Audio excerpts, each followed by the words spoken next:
నమస్కారం. City news కి స్వాగతం.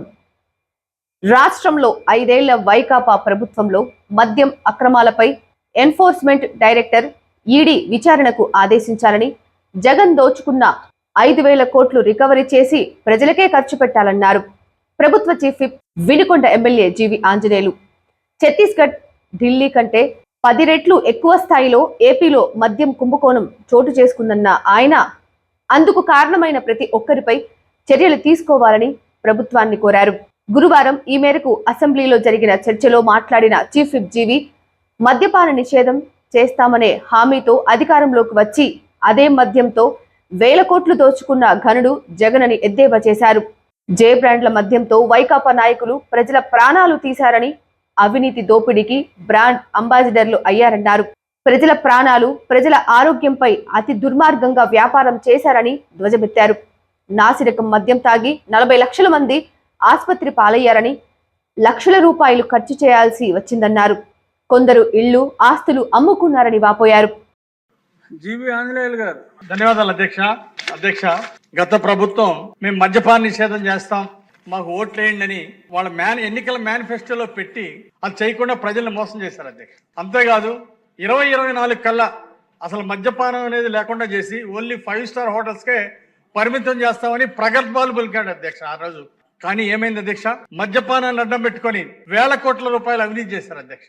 అవినీతి దోపిడీకి బ్రాండ్ అంబాసిడర్లుగా అయ్యారు. మోసానికి కేర్ ఆఫ్ అడ్రస్ గా మారిపోయారు. దీన్ని ప్రజలు ఇచ్చినటువంటి అవకాశాన్ని 1,000 కోట్లు సంపాదించుకోవడానికి బాటలు వేసుకున్నారు అధ్యక్ష. అవినీతి కానీ మైనింగ్ లో ఇంకో దాంట్లో అవినీతి దోచుకున్నది ఒక లెక్క అయితే, ప్రజల ప్రాణాల మీద అలాగే ప్రజల ఆరోగ్యం మీద అతి దుర్మార్గంగా వ్యాపారం చేసి 40 లక్షల మంది వాళ్ళ నాసిరకం మద్యం దాగి హాస్పిటల్ పాలయ్యారు. లక్షలాది రూపాయలు ఖర్చయినాయి ఒక్కొక్కరికి. పేదవాళ్ళు, మధ్యతరగతి కుటుంబాలు నానా ఇబ్బందులు పడ్డారు. 33,000 మంది ప్రాణాలు కోల్పోయారు. ఈ ప్రాణాలు కోల్పోవడానికి ఎవరు కారణం అంటే, నాసిరకం మద్యం అమ్ముతారని వాళ్ళకి తెలుసు. అమ్మేది వాళ్లే, తయారు చేసేది వాళ్లే, సప్లై వాళ్లే, కింద బెల్ట్ షాపులు కార్యకర్తలు కూడా వాళ్లే అధ్యక్ష. ఆ విధంగా కేవలం అవినీతి సంపాదన కోసం 33,000 ప్రాణాలని బలిగొనటం ఇది చాలా. ఇలాంటి వారికి ప్రజలు బుద్ధి చెప్పారు అధ్యక్ష. ప్రజలే కాదు, ఈ రోజు ఉన్నటువంటి ప్రభుత్వం కూడా ఇలాంటి వాళ్ళకి బుద్ధి చెప్పాల్సినటువంటి. గతంలో ఛత్తీస్గఢ్ లో, ఢిల్లీలో జరిగినటువంటి మద్యం కుంభకోణం కంటే ఇది 10 రెట్లు పెద్ద కుంభకోణం అధ్యక్ష ఈ రోజు రాష్ట్రంలో జరిగింది. కాబట్టి దీని మీద సిఐడి ఎంక్వైరీ చాలా స్ట్రాంగ్ గా సమర్థవంతంగా పూర్తి చేసి, ఇప్పటికే ప్రాథమిక ఆధారాలు కొన్నిట్లో 3,200 కోట్ల సుమారు అవినీతి కొన్ని భాగాల్లోనే దొరికినాయి. ఇంకా చాలా ఉంది చేయాల్సింది. ఈడీ ఎంక్వైరీ కూడా చేయాల్సిన అవసరం ఉంది. మొత్తం డబ్బంతా, అవినీతి సొమ్మంతా కూడా రికవరీ చేయాల్సినటువంటి అవసరం ఉంది అధ్యక్ష. అట్లాగే ఎవరెవరికి సంబంధం ఉందో వాళ్ళందరి మీద కఠినమైన చర్యలు తీసుకోవాల్సినటువంటి మేనిఫెస్టో, మా మేనిఫెస్టో ఖురాను, బైబిల్తో సమానం, భగవద్గీతతో సమానం అన్నారు అధ్యక్ష. ఒక్కటి కూడా అమలు చేయకుండా అతి దుర్మార్గంగా ఆ ఖురాన్కి, భగవద్గీతకి, బైబిల్కి ఉన్నటువంటి విలువ, గౌరవాన్ని మంట కలిపాడు అధ్యక్ష.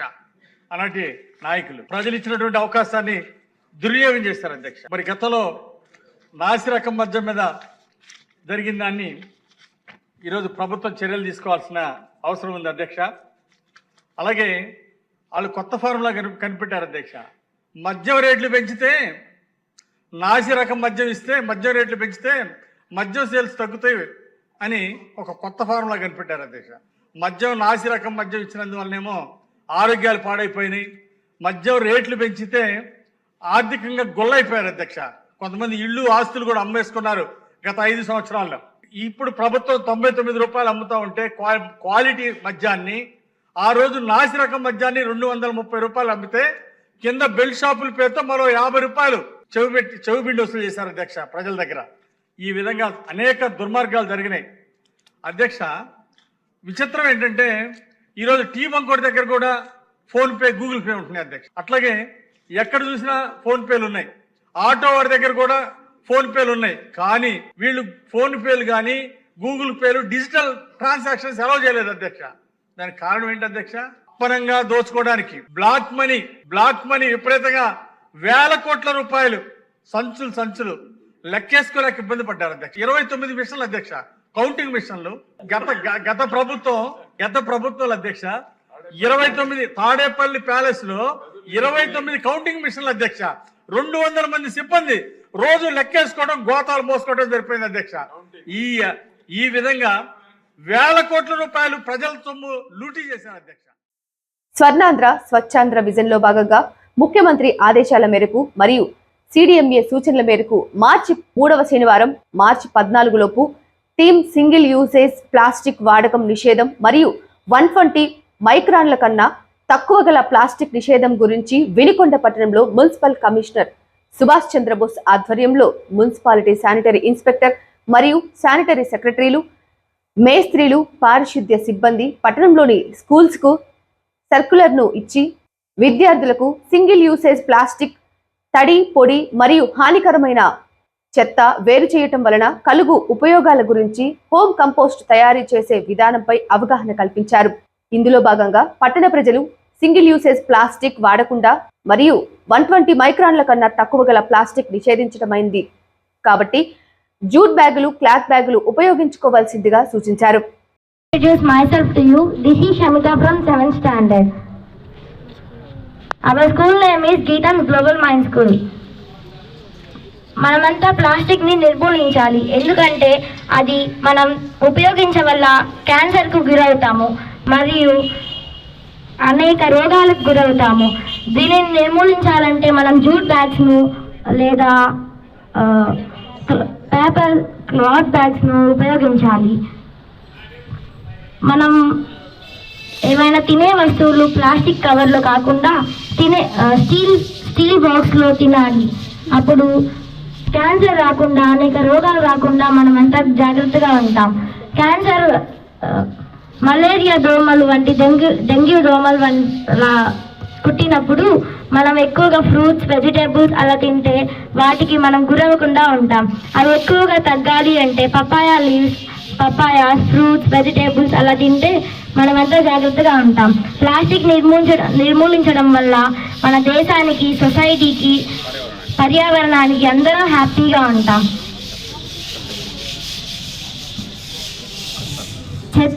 చెత్తలో 3 భాగాలు ఉంటాయి: పొడి చెత్త, తడి చెత్త, హానికరమైన చెత్త. వాటి కోసం మన ప్రభుత్వం మూడు బకెట్స్ ఇచ్చారు: red bucket, blue bucket, green bucket. Blue బకెట్లో మనం తడి చెత్త వేయాలి, గ్రీన్ బకెట్లో మనం పొడి చెత్త వేయాలి, రెడ్ బకెట్స్లో మనం హానికరమైన చెత్తలు వేయాలి. హానికరమైన చెత్తలు అంటే మెడిసిన్స్, ఇంజెక్షన్స్ అలాంటి చెత్తలు. తడి చెత్త అంటే వెజిటేబుల్ పీల్స్, ఫ్రూట్ పీల్స్ అలాంటివి. పొడి చెత్త అంటే పేపర్స్, ఐరన్స్ అలాంటివి. తడి చెత్తను యూజ్ చేసుకొని మనం మాన్యూర్ తయారు చేసుకోవచ్చు. అది కూడా మన ఇంట్లోనే తయారు చేసుకోవచ్చు. మాన్యూర్ కూడా మన ఆరోగ్యానికి చాలా మంచిది.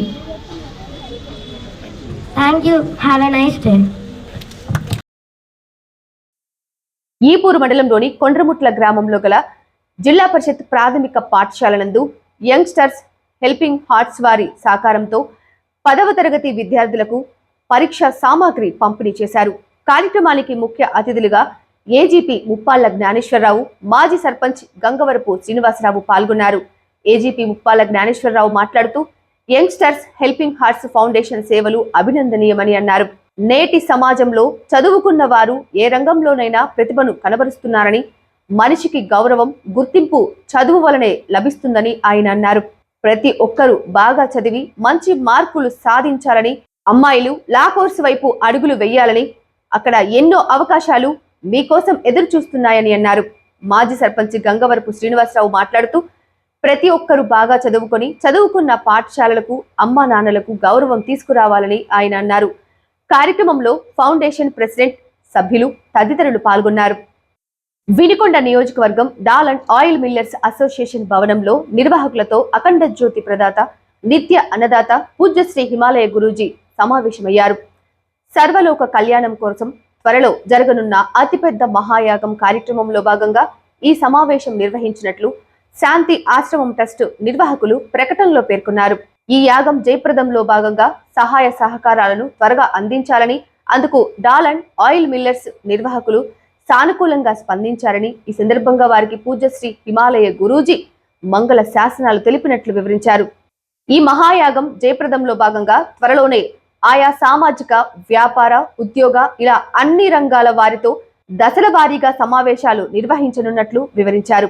కార్యక్రమంలో శాంతి ఆశ్రమం ట్రస్ట్ నిర్వాహకులు, అధ్యక్షులు తదితరులు పాల్గొన్నారు.